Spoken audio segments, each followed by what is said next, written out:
नमस्कार. माझ्या अंतरंगामध्ये मी प्रमिला आपणा सर्वांचं मनपूर्वक स्वागत करते. तर आता दिवाळीच्या सुट्ट्या संपल्या.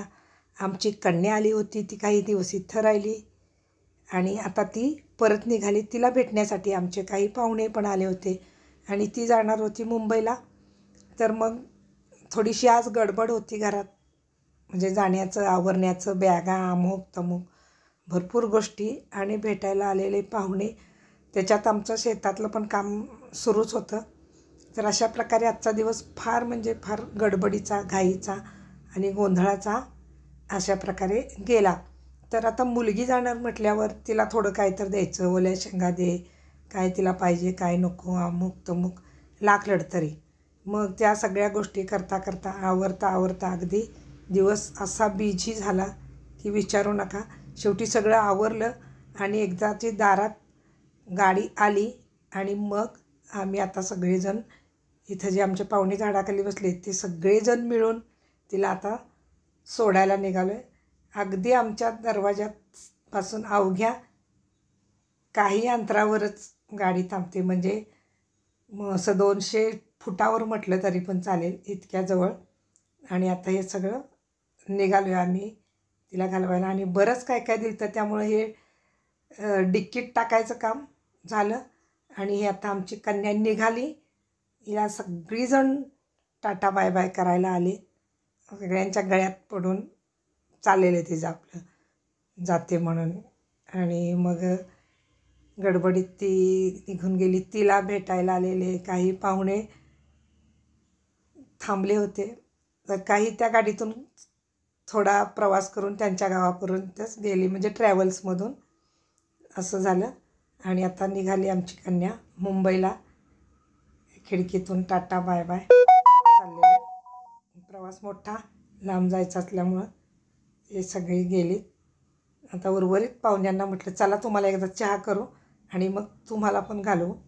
तर ते झालं, आवरलं. आता दुसऱ्या दिवशीचा माझा कार्यक्रम म्हणजे ते स्लॅब लोटणे आणि शेंगा तोडून ठेवलेल्या शेतात, त्या शेंगा सगळ्या आता कुठं घालायच्या, कुठं लोटायचं काय, जेणेकरून परत वाऱ्याने उडून काही येऊ नये म्हणून मी आता माझं काम करायला लागले. आणि खराटा घेतला आणि सफाईला सुरुवात केली. मग प्रश्न असा होता की आता अगोदर तोडलेल्या शेंगा, बघा पाऊस उघडा नसला की शेंगांचं खूप मोठ्या प्रमाणात नुकसान होतं, म्हणजे त्या कडवट पण होऊ शकतात. तर जास्त ओल्या होत्या त्या म्हटलं इथं स्लॅबवर आपलं खालीच टाकायचा, कारण का खाली पण स्लॅब वाळला तापला की शेंगांना चांगला चटका बसतो आणि मग त्या सुकायला मदत होते. म्हणून मग मी पटापट सगळं इथलं खराट्याने झाडून घेतलं. उडून येणार नाही अशा बेतानं सगळं ढकलून ते भरून पण टाकलं. आणि आता म्हटलं स्लॅबवर काल तोडलेल्या ताज्या शेंगा ज्या जड होत्या थोड्याशा, त्या काल अगदी जास्त तोडून झाल्या नाहीत पाहुणे असल्यामुळे. तर आता गोंधळ होता काली दिवसभर, म्हणून 1-2 पात्याच्या शेंगा म्हणजे जाळ्यात दारातच आणून टाकलेत आणि त्या तोडून एवढ्या झाल्या होत्या. म्हटलं सकाळी ऊन आहे तोपर्यंत परदेशी टाकावं, कारण पावसाचं काय खरं नाही. पावसानं यावर्षी खूप धावपळ केली. तर घरात असलं की ही अशी आपली किरकोळ कामं तर करावीच लागतात.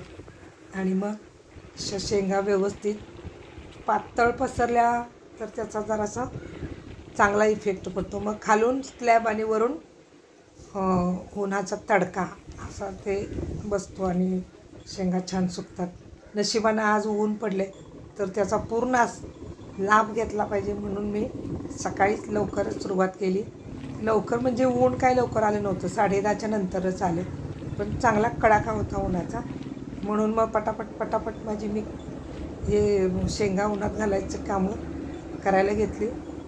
आणि मग म्हटलं आला पाऊस तर आला, थोड्या होत्या ओल्या त्या वरतीच घालायच्या. आणि कालच्या ज्या शेंगा होत्या अगोदरच्या, ज्या पावसामुळं सुकू शकत नव्हत्या, त्या थोड्या वाऱ्याला पसरलेल्या, पण त्यांचा रंग बदललेला, म्हणून ह्याच्यात मिक्स करायला नको म्हणून या सेपरेट आणि त्या सेपरेट शेंगा सुकत घातल्या. आता हे बघा, या भिंतीवरती आमच्या दरवर्षी इथं असं हे असं घरटं असतं आणि खाली इकडं सगळं चिमण्या बसतात इथं काळ्या पिवळ्या कलरच्या. तर झालं बघा वाळवण घालून. आणि आता दुसऱ्या पोर्चमध्ये जायचं खाली 2 नंबरच्या, म्हणून मग निघाले खाली. खालच्या पोर्चमध्ये पण शेंगा ठेवलेल्या ह्या सेपरेट. आता वाळवण सेपरेटच करायला पाहिजे म्हटलं, म्हणून ह्या बाजूला ठेवल्या होत्या. कारण परत याच्यातल्या त्याच्यात घातल्या आणि शेंगांची जराशी हे सुकवताना किंवा शेंगांना वारं देताना काही वेळा काय होतं, प्रॉब्लेम निर्माण होतो. खूप ओल्या शेंगा असल्या आणि जर पावसानं, आता तुम्हाला माहितीच आहे काय करून ठेवलं ते, तर त्या कडवट होतात. आणि याच्यात काहीशा शेंगा अशा असतात ज्या कोवळ्या पण असतात. म्हणून मग या सेपरेटच इथलं वाळवण सेपरेट ठेवलं. आणि मग याला जरासा हात द्यायचा. आणि सगळ्यात महत्त्वाची गोष्ट म्हणजे इतके वानरं येतात, विचारू नका. एकदम 25-25, 30-30 जण येतात. आणि शेतात पण आणि वरती पोर्चमध्ये पण इतका त्रास देतात की काय, म्हणजे तर ते न सांगण्यासारखा इतका त्रास देतात. आणि काही करा, फटाके लावा, ताट्या वाजवा, डबे वाजवा, एअरगनचे बार काढा, काही फरक पडत नाही. ह्या वानरांच्या नादानं ना आमची पण अगोदरची पण एक एअरगन खराब झाली आणि आता परत दुसरी घेतली, ती पण आता कशी राहते काय माहीत, ते काय खरं नाही. तर फटाके डबे वाजवून झालेत, सगळे प्रयोग इत्तंभूत आणि व्यवस्थितपणे पार पाडून झालेत. तरी देखील जेव्हा वाजवायला सुरुवात होते तेव्हा काही वानरं जातात, पण उपल्या जात नाही. उपल्या घाबरत नाही, तो तिथंच बसतो. तो लीडर असतो ना टोळीचा, तो थांबतोच तिथं, अशी गोष्ट आहे. तर हे बघा, आता एवढं कष्टानं हे सगळं केल्यानंतर देखील मग काय करायचं आता. या जनावरांनी काय खायचं, किंवा नाहीच काय. आता झाडं तोडली, आमच्या इकडे इतका जंगली भाग, पण तो देखील आता जंगलच विरळ झाले, तर ती बिचारी जाणार कुठं. मग लोकसंख्येची घनता वाढल्यामुळं आपल्याला जागा नाही, तर ती बिचारी जाणार कुठं.